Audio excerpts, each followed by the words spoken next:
Upcoming cricket world cup league 2 tri series के लिए Namibia और स्कॉटलैंड के खिलाफ नेपाल की जो स्क्वाड है वो कहीं ना कहीं कल अनाउंस हुई और जिसकी हमने अपडेट हमने ऑलरेडी आपको कम्युनिटी के थ्रू दे दी थी।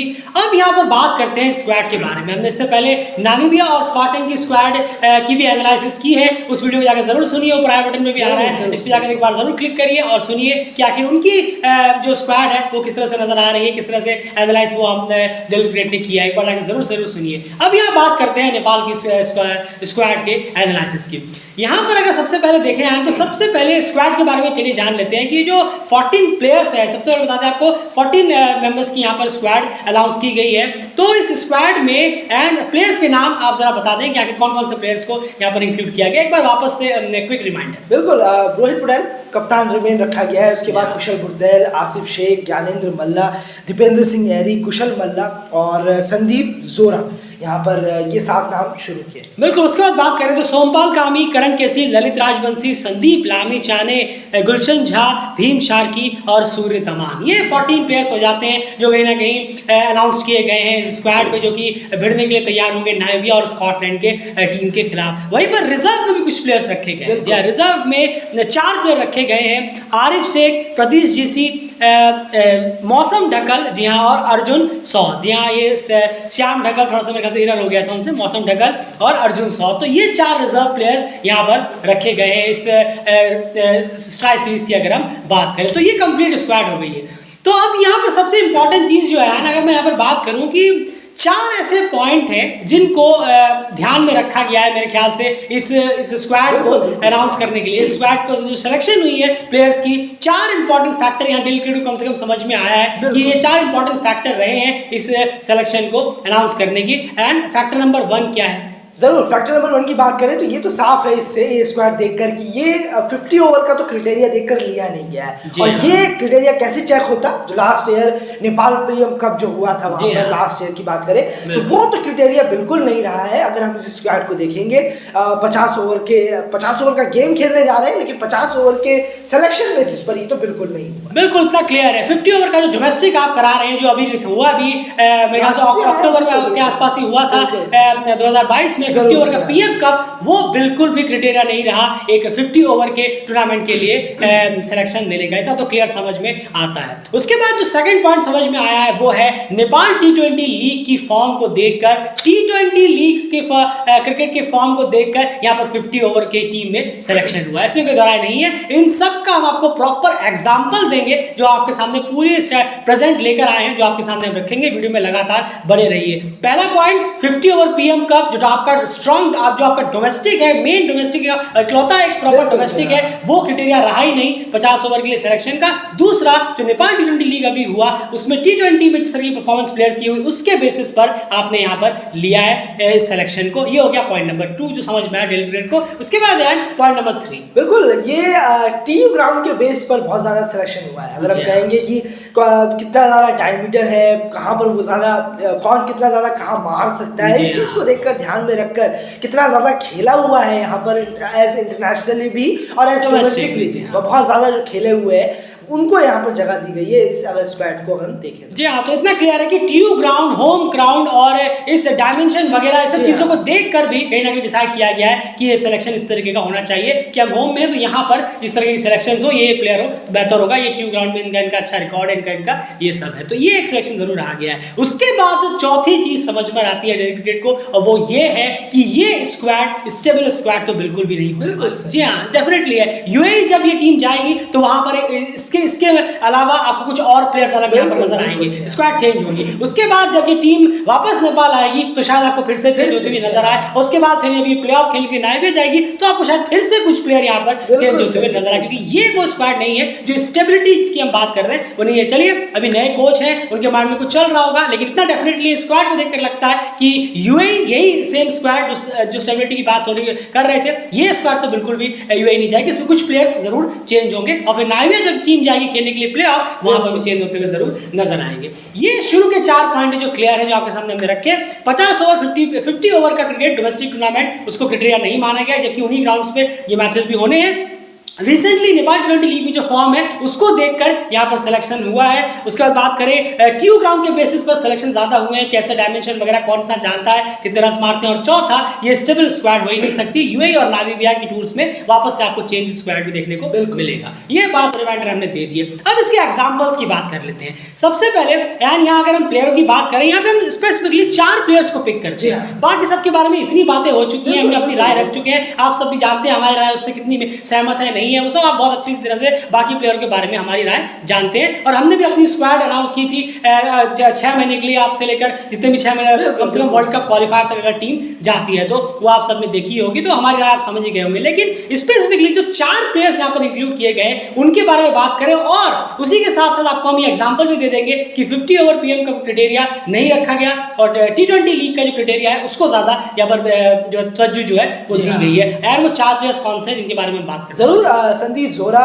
कुशल मल्ला, भीम शार्की और सूर्य तमाम, ये वो 4 प्लेयर हैं जिनके बारे में हम आगे बात करें। बिल्कुल। यानी कि इससे पहले एक बहुत important update, Arif Shaikh reserve में, इसके पीछे का रीजन जरूर बता दीजिए फाइनली कि आखिर ऐसा क्यों किया गया। बिल्कुल, उनको इन्फेक्शन फीवर है, जी हाँ, और उनके जो कफ और पेन भी है उन्हें साथ साथ में, जो कि दर्द भी है उनके गले में, और फिर वो काफ़ी मेडिसिन भी ले रहे हैं। और इस वजह से मेडिसिन लेते हुए उन्हें खिलाना बीच में, ये तो बिल्कुल भी कहीं से भी हेल्थ के लिए ठीक नहीं है। और ये जो चीफ सेलेक्टर थे उन्होंने भी ये बात कही है कि जब वो फिट हो जाएंगे तो जरूर टीम में उनको लिया जाएगा, डायरेक्टली लिया जाएगा। लेकिन फिट नहीं है तो टीम में बिल्कुल नहीं है। जी हाँ, तो ये क्लियर रीजन निकल कर आया है कि उन्हें इन्फेक्शन फीवर है, कफ और पेन है, इस वजह से उन्हें टीम में यहाँ पर नहीं लिया गया है। और वो मेडिकेशन उसकी लगातार चल रही है, इसीलिए उन्हें रिजर्व में रखा गया है। अगर जरूरत पड़ी तो फिर अगर वो ठीक हो जाते हैं तो डेफिनेटली वो टीम में अपनी जगह जरूर बना लेंगे। तो ये रीजन कहा है चीफ सेलेक्टर ने अपनी तरफ से आरिफ शेख को रिजर्व में रखने का और मेन स्क्वाड में ना लेने का। अब चलते हैं उन 4 प्लेयर्स की तरफ। सबसे पहले ये जो 4 प्लेयर्स हैं इनके बारे में अगर मैं बात करूं, सबसे पहले पिक कर लेते हैं यहाँ पर संदीप जोरा। संदीप जोरा का पीएम कप में परफॉर्मेंस कैसा रहा था, जरा आप बताएं। जरूर।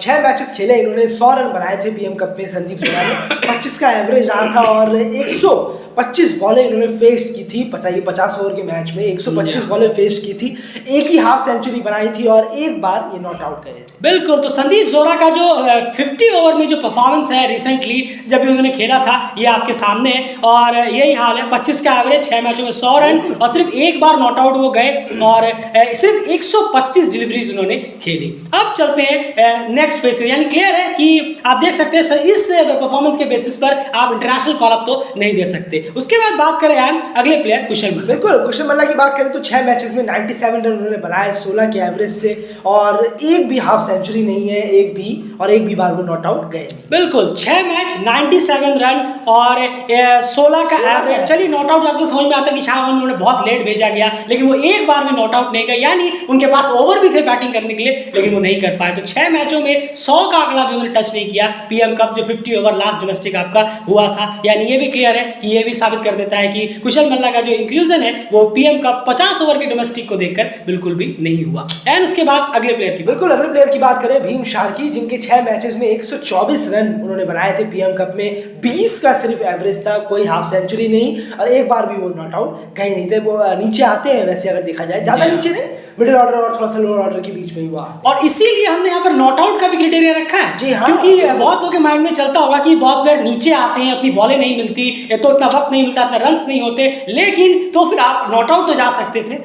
इससे पता चलता है कि बॉलें आपके पास बची थी। पीएम कप में सॉरी टू से, पर मुझे नहीं लगता कि पीएम कप में यहाँ बॉलों का फेस कुछ इशू होता होगा। ऐसा नहीं कि हमने भी देख लिया है, तो ये बात कहना है कि बॉलें नहीं रह गई, ये हो गया, बिल्कुल लगता तो नहीं। जी, आज की 35-40 ओवर में तो ज्यादातर टीमें ऑल आउट हो जाया करती है वहां पर, जो हमने देखा इस बात। तो बिल्कुल सही कहा आपने, और इसीलिए हमने नॉट आउट क्राइटेरिया भी रखा है। तो आप भीम शार्की का ही परफॉर्मेंस देखेंगे, 6 मैच में 124 रन, 20 का एवरेज और एक बार भी वो नॉट आउट गए नहीं, ना ही कोई हाफ सेंचुरी है। ये भी क्लियर, इतना इस तरह का रिजल्ट तो नहीं है कि आपके इंटरनेशनल कॉल अप के लिए काफी हो। याद करिएगा, हम यहाँ ओडीआई की बात कर रहे हैं, स्ट्रिक्टली 50 ओवर ओडीआई गेम की, टी20 वगैरह की नहीं, क्योंकि आपको ओडीआई मैचेस यहाँ पर खेलने हैं। उसके बाद चौथे प्लेयर की बात करिए, आते हैं बॉलर सूर्य तमाम। इनका परफॉर्मेंस पीएम कप में कैसा रहा था 50 ओवर, जो लास्ट डोमेस्टिक खेला था नेपाल? जरूर, 50 ओवर की बात करें तो 4 मैचेस में इन्होंने मैचेस खेले, 121 रन दिए थे उसमें, 5 विकेट इन्होंने निकाले और 24 का बॉलिंग एवरेज है इनका और 47 का बॉलिंग स्ट्राइक रेट। बहुत ज़्यादा हो जाता है। 47 अगर इतनी बॉलें ले ली तो फिर कहाँ। जी। और इकोनॉमी की बात करें तो 3.5 की इनकी इकोनॉमी है और 39.4 ओवर इन्होंने डाले थे पीएम कप के दौरान। 4 मैच में एक बॉलर 50 ओवर गेम में 40 ओवर ही डाल सकता है। इन्होंने सिर्फ 2 बॉलें कम डाली थी, यानी ऑलमोस्ट 40 ओवर डाले और इनका जो बॉलिंग स्ट्राइक रेट था 47.6 बॉलिंग स्ट्राइक रेट था, यानी हर 48 बॉल बाद करीब करीब ये 1 विकेट निकाला इन्होंने अपने पीएम का 50 ओवर में। तो ये सारे स्टैट्स ये साबित कर देता है कि पीएम, जो हमारा पहला पॉइंट था कि पीएम कप 50 ओवर का जो डोमेस्टिक आपने कराया वो सिर्फ टाइम पास के लिए क्रिकेट बनकर रह गया, उसके बेसिस पर सिलेक्शंस बिल्कुल भी नहीं हुए। ये 4 प्रॉपर एग्जांपल हैं कि ये जो चारों की परफॉर्मेंस है वो हमने आपके सामने रख दी है। अब आपको चलते हैं एंड पॉइंट नंबर 2 की तरफ कि नेपाल टी20 लीग और टी20 फॉर्मेट की परफॉर्मेंस को देखकर यहां पर और टीयू की परफॉर्मेंस को देखकर इन दोनों को मिक्स अप कर दे, ये ज्यादा यहां पर सिलेक्शंस नजर आती है कि टी20 में अभी रिसेंटली कैसा खेले थे उस बेसिस पे चलिए पिक कर लेते हैं। अब इसका एग्जांपल कैसे, ये आपको सामने रखते हैं। एंड अब टी20 में संदीप जोरा का परफॉर्मेंस नेपाल टी20 लीग, बिल्कुल अब स्काई इज द लिमिट है। 11 मैचेस में अगर बात करें संदीप जोरा की नेपाल टी20 लीग में 11 मैचेस खेले, 258 रन बनाए हैं 32 के एवरेज से और 190 बॉलें फेस की हैं, 2 बार हाफ सेंचुरी जड़ी है और 2 बार नॉट आउट भी गए हैं। तो बिल्कुल एकदम से पूरा पलट गया नेपाल टी20 लीग। बिल्कुल 32 का एवरेज यहाँ पर आप देख सकते हैं, वो भी टी20 में, और 2 हाफ सेंचुरी, 2 बार नॉट आउट भी गए। यानी आप कह सकते हैं कि बिल्कुल अगर टी20 टूर्नामेंट के बेसिस पर होता तो संदीप जोरा डेफिनेटली यहाँ पर सेलेक्ट होते और इसीलिए संदीप जोरा हमारी टी20 जो टीम है नेपाल के अगले 6 महीने के लिए उसमें ये जरूर उन्होंने जगह बनाई। तो आपको समझ में आ रहा है ये इस बेसिस पर इनको 50 ओवर में यहाँ पर लिया गया। अब आपके माइंड में चल रहा होगा अभी इंट्रा स्क्वाड मैचेस में उन्होंने सेंचुरी वगैरह भी लगाई थी, इंट्रा स्क्वाड मैचेस में लगाई थी, डोमेस्टिक में नहीं या फिर इंटरनेशनल मैच में नहीं। थोड़ा नहीं बहुत ज्यादा फर्क होता है, लेकिन इंट्रा स्क्वाड मैच में सेंचुरी लगाना और इंटरनेशनल लेवल पर जाकर सेंचुरी लगाना या फिर डोमेस्टिक में भी अपने बेहतर खेल पाना, 50 ओवर क्रिकेट एक डिफरेंट लेवल का गेम होता है। तो ये समझ में आ रहा है आपको कि टी20 के बेसिस पर इनको सेलेक्ट किया गया। अब अगली बात करें कुशल मल्ला, बहुत ही ऑब्वियस है। बिल्कुल 9 मैचेस में 180 रन बनाए कुशल मल्ला ने, 22 का एवरेज था इनका, 126 बॉलें फेस की, 1 हाफ सेंचुरी लगाई इन्होंने और 1 बार नॉट आउट भी गए थे। जी और हम सब ने देखा कि कुशल मल्ला नेपाल टी20 लीग में बहुत शानदार उनके टच में थे, काफी जबरदस्त हिटिंग वो कर रहे थे, इसमें कोई दोहराई नहीं है। तो टी20 लीग में उनका जबरदस्त फॉर्म था और इसी फॉर्म को देखते हुए कहीं ना कहीं उन्हें जो है और टीयू ग्राउंड पर जो वो सिक्सेस लगाते हैं, डायमेंशन वगैरह उनकी बहुत बेहतरीन रहती है, इसको ध्यान में रखते हुए भी उन्हें इस स्क्वाड में लिया गया है। एंड उसके बाद भीम शार्की की बात करें तो उनका कैसा गया? बिल्कुल भीम शार्की की बात करें तो 10 मैचेस में 114 रन बनाए, 16 का एवरेज था उनका, 104 बॉलें सिर्फ उन्होंने फेस की, कोई हाफ सेंचुरी नहीं और 2 बार नॉट आउट गए। बिल्कुल, तो यहाँ पर अगर हम बात करें भीम शार्की की तो नेपाल टी20 लीग भी वो क्राइटेरिया नहीं होता। सबसे इंपॉर्टेंट हो जाता है कि एक हल्का सा, चलिए हाँ भीम शार्की का इंक्लूजन के बारे में हम ये कह सकते हैं कि चलिए आपने कम से कम एक बेहतरीन फील्डर को और एक यंग प्लेयर को कहीं उनको नरिश करने के तौर पर उन्हें आपने इंक्लूड किया, क्योंकि भीम शार्की का ना पीएम कप में परफॉर्मेंस इस लेवल था कि वो इंटरनेशनल के कॉल अप के लिए जाए 50 ओवर के लिए, और ना ही नेपाल टी20 लीग में का परफॉर्मेंस था कि वो 50 ओवर के कॉल अप के लिए, क्योंकि 10 मैचों में वो 2 बार नॉट आउट गए, यानी 8 बार या 7 बार लगभग वो करीब आउट होकर अपना विकेट गंवाकर गए हैं। अब यहाँ बात करें यार सूर्य तमांग, बिल्कुल और 8 मैचेस खेले सूर्य तमांग ने, जिसमें 26.4 ओवर उन्होंने डाले हैं, 12 विकेटें उन्होंने निकाली हैं, 9.66 का उनका बॉलिंग का एवरेज है, 4.35 की उनकी इकोनॉमी हो जाती है और 13 का बॉलिंग स्ट्राइक रेट है। फर्क देखिए, जो सुन रहे हैं जरा ध्यान से सुनिए, 47 का बॉलिंग स्ट्राइक रेट था सूर्य तमांग का वनडे में, डोमेस्टिक की बात कर रहे हैं 50 ओवर की पीएम कप में, और यहाँ पर आकर नेपाल टी20 लीग में 13 का बॉलिंग स्ट्राइक रेट हो जाता है। जो आप कितना ज्यादा फर्क आप देख रहे हैं, तकरीबन 34 का फर्क है अगर आप देखेंगे। जी हाँ, और अगर आप इसको परसेंटेज में भी गिनेंगे, आप सोचेंगे कि वो टी20 है, यहाँ ओवर ज़्यादा डालने पड़ते हैं, तो अगर आप परसेंटेज को भी देखेंगे तो 60 बॉलों का जो पूरा क्राइटेरिया रहता है 50 ओवर में, उसमें से हर 48 बॉलों में वो विकेट लेते हैं, यानी लगभग 80% जो ओवर्स वो डाल चुके होते हैं तब तक। लेकिन यहाँ पर अगर हम बात करें 24 बॉलें एक क्राइटेरिया होता है टी20 में, वहाँ पर 13, यानी लगभग 50 से 55% बॉल डालते ही उनको विकेट मिल जाता है, ये क्लियर है। तो ये डेफिनेटली यहाँ इस क्राइटेरिया क्राइटेरिया के बेसिस पर सूर्य तमांग को यहाँ पर लिया गया है। तो ये हमारे जो इंपॉर्टेंट पॉइंट्स हैं वो 3 कि टीयू ग्राउंड के बेसिस पर 50 ओवर पीएम कप को बिल्कुल तवज्जो ना देकर, 50 ओवर डोमेस्टिक को ना देकर और नेपाल टी20 लीग की रिसेंट फॉर्म को देखकर इस स्क्वाड को सेलेक्ट किया गया है। इससे बेहतर एग्जांपल्स शायद ही आपको कहीं मिलेंगे, हमने आपके सामने प्रेजेंट किए हैं। और ओवरऑल देखें, ये इसका मतलब ये नहीं कि प्लेयर परफॉर्म नहीं कर सकते, लेकिन आपको ये देखना होगा कि आपके ओपोनेंट किस तरह के हैं। आप अपने होम ग्राउंड में खेल रहे हैं, इसमें कोई दरार नहीं है, लेकिन ये एक अलग तरीके का फॉर्मेट है और इसमें एक अलग तरीके के चैलेंजेस होते हैं। तो कहीं ना कहीं इस चीज को ध्यान में रखना बहुत ज्यादा जरूरी होता है सिलेक्शन प्रोसेस में। नहीं, जरूर आपने सही कहा है, क्योंकि बहुत ज्यादा जरूरी है। सामने वाली टीमें ऐसी नहीं है, मैंने बहुतों को सुना है कि स्कॉटलैंड ये है वो है, बहुत ज्यादा सुनने में आता है ये कि स्कॉटलैंड को हम कर सकते हैं, ये कर कुछ बहुतों को सुना है मैंने लाइटली लेते हुए कई और होता है, खैर फैंस के बीच में हो जाता है, इसमें कोई बड़ी बात नहीं है। लेकिन जो सेलेक्टर्स हैं, कोचेस हैं, कप्तान हैं, उनको जरूर ध्यान में रखना चाहिए ये चीजें कि जब टीम सिलेक्शन कर रहे हो टीम की, तो एक प्रोसेस पूरा एक प्रॉपर होना चाहिए। और संदीप भी आए हैं तो एक बॉलिंग स्ट्रेंथ भी जरूर एक प्लस पॉइंट हुआ होगा, बहुत ज्यादा मोटिवेट जरूर बॉलिंग स्ट्रेंथ। जी मैं अब इससे पूछने वाला था, बॉलिंग डिपार्टमेंट में डेफिनेटली संदीप के बाद एक जबरदस्त प्लस पॉइंट है। बॉलर्स की जो लिस्ट है उसको देखकर आपको क्या लग रहा है? बॉलिंग बहुत फिर से हमें लगता है कि नेपाल के जो बॉलर्स हैं वो इस बार भी शायद डिसअपॉइंट नहीं करेंगे। नहीं, ऐसा लगता तो नहीं है, आपकी उम्मीद तो बहुत कम है कि कोई डिसअपॉइंट करता हुआ नजर आए। बस बैटिंग पर देखना होगा। लेकिन अगर ये मैं शॉक भी नहीं होऊंगा कि अगर बॉलिंग थोड़ी टाइम के लिए फेल होती हुई नजर आएगी, अगर क्योंकि सामने जो टीम है वो बहुत ज़्यादा क्वालिटी वाली टीम है। खासकर उनके गैर रासमस जो है वो तो अकेले ही पारी को संभाल ले जाते हैं। और स्कॉटलैंड की बात करें तो उनके पास भी एक से उनके पास तो 5 एक्सपीरियंस प्लेयर हैं, जो 5-6 कुछ तो 10 साल हो गए खेलते खेलते, और किसी को तो 6-7 साल ऑलरेडी हो चुके हैं टीम। बिल्कुल, तो देखने वाली बात होगी, बहुत इंटरेस्टिंग है। लेकिन इतना जरूर है कि संदीप अगर अपने फॉर्म को पा लेते हैं और अपने टच में होते हैं तो डेफिनेटली नेपाल की बॉलिंग अटैक और ज्यादा शाइन होती हुई नजर यहाँ पर आ सकती है। लेकिन टीम्स जो है वो बहुत ज्यादा स्ट्रांग है सामने, स्कॉटलैंड और नामीबिया। आप कह सकते हैं कि क्रिकेट वर्ल्ड कप लीग 2 की टॉप 2 सबसे स्ट्रॉन्गेस्ट टीम है। पॉइंट टेबल में अभी नामीबिया को ऊपर जरूर जाना है ओमान से, लेकिन बस लगभग आप समझिए कि वो जाने के लिए चांसेस उनके काफी ज्यादा बेहतर हो जाते हैं। तो ओवरऑल ये सारी स्क्वाड थी। हमारे मेन मुद्दा यही था कि इन 4 प्लेयर्स के बारे में किस तरह से सिलेक्शंस वगैरह हुई है, ये हमने आपको समझाया। बाकी ओवरऑल ऑल द बेस्ट कह सकते हैं टीम को कि बेहतर परफॉर्म करिए, क्योंकि ये जो मौके आपको मिले हैं, खास करके इन 4 के बारे में कहूंगा, जो मौका आपको मिला है उसको भुनाने की कोशिश करिए, क्योंकि बहुत जिस भी रीजन से लिया गया आखिर आपको लिया गया, आप पे ट्रस्ट दिखाया गया, तो इसको आपको अब पूरा करके दिखाना होगा। लेकिन डेफिनेटली क्राइटेरिया जो है, बस ये जरा अफसोस हुआ कि 50 ओवर का डोमेस्टिक टूर्नामेंट कराने का कोई मतलब ही नहीं रहा, जब उस डोमेस्टिक टूर्नामेंट्स के परफॉर्मर्स को अगर आप टीम में जगह ही नहीं देते। वो भी चलिए टूर करते तो आपके माइंड में एक और चीज होता है, वो भी उन्हीं ग्राउंड पर जिस ग्राउंड पे डोमेस्टिक टूर्नामेंट हुआ है। तो ये देख के थोड़ा सा अफसोस जरूर हुआ। और यार प्रतीश जीसी एक लेफ्ट आर्म पेसर जो हम कह रहे थे, वो यहाँ पर कहीं ना कहीं देखने को नहीं मिले, उन्हें रिजर्व में डाल दिया गया। और किशोर महातो भी यहाँ पर नहीं लिए गए। किशोर महातो ने ऐसा कुछ क्राइम नहीं किया कि उनको मेरे ख्याल से ऐसे निकाल देना चाहिए था। जरूर, ये तो खैर आप सेलेक्टर्स ही जाने की आखिर अब तो थक ही गए एक तरह से। जरूर, और उम्मीद ही कर सकते हैं कि ये जिनको लिया गया है वो अच्छा परफॉर्म करें और इस सिलेक्शन को एक साबित करके दिखाएं कि नहीं, हमें गलत नहीं लिया गया है। बस देख ही सकते हैं, उसके बाद तो हम है ही,